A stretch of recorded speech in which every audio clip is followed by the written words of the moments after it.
సముద్రం నీరు ఉప్పగా ఎందుకు ఉంటుందో తెలుసా? సముద్రానికి ఒక శాపం ఉంది. అందువల్లనే ఆ నీరు మనం తాగలేకపోతున్నాము. పార్వతీదేవి శివుణ్ణి భర్తగా పొందడం కోసం తపస్సు చేస్తూ ఉంటుంది. పార్వతీదేవిని చూసిన సముద్రుడు ఆమె అందానికి మోహించాడు.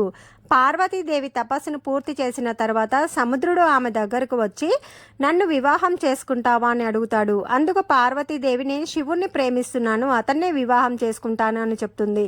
అప్పుడు సముద్రుడు నేను నువ్వు అనుకుంటున్నా అంత తక్కువ కాదు, నేను చాలా గొప్పవాడిని. ఆ శివుడు శ్మశానంలో తిరుగుతాడు, విభూతిని ధరిస్తాడు, పాములను ధరిస్తాడు అని శివుని గురించి హేళనగా మాట్లాడతాడు. దానికి పార్వతీదేవి కోపంతో నువ్వు ఏ నీటిని చూసి ఇంత గర్విస్తున్నావో ఆ నీరు దేనికి ఉపయోగం లేకుండా పోతుంది అని చెప్పేసి శపిస్తుంది. సముద్రంలో నీరంతా మంచి నీరైతే ఇప్పుడు మనకు నీటి కొరత ఎక్కడా ఉండదు. కంటెంట్ నచ్చితే సబ్స్క్రైబ్ చేసుకొని ఒక లైక్ కొట్టి